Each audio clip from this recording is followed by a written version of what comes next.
Екі сараң қонжық ертегісі. Ертеде бір ну орманда кәрі аю тіршілік етіпті. Аюдың екі қонжығы болыпты. Қонжықтар өскен кезде бақыт іздеуге жолға шығыпты. Олар жолға шығар алдында анасымен қоштасыпты. Ал анасы қонжықтарын құшақтап, еш уақытта бір-бірінен айырылыспауды талап етіпті.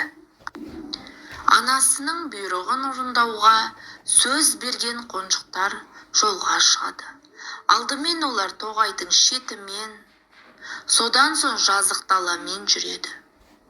Сөйтіп бір күн жүрді, екінші күн жүрді. Ақырында бар қоректері таусылды, ал жолдан табатын ештеңе болмады. Қонжықтар бірінің артынан бірі еріп келе жатты. Сол уақытта кіші қонжық: «Ағатайым, менің қарным ашты», деп шағымданады.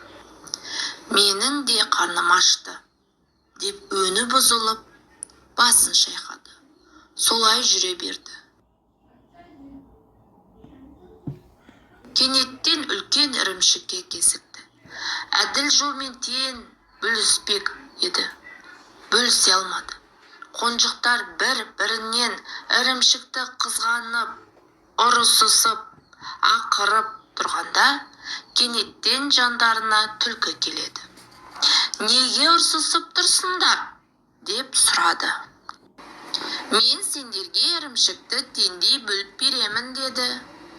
Түлкі ірімшікті алып екіге бөледі. Алайда алаяқ басты бір жарымнан екіншіден үлкен қылып бөледі.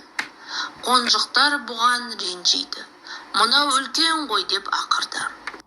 Түлкі оларды жұбатып: «Тыныш достар, кішкене сабырлық.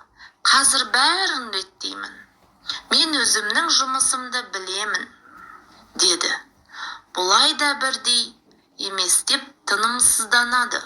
Ол үлкен жарты бөліктің жартысын қылғытып жұтып қояды. Енді кіші жарымы үлкен болады. Осылайша қу түлкі қонжықтардың ірімшігін тең бөлмей, біразын жеп, азғантай ғана қалдырып, оларды теңеп екеуіне береді. Түлкі оларға күліп: «Міне сараң аңқау болсаң, бір күні осындай азығынан құр қаласың», деп өзі жөнмен кетті.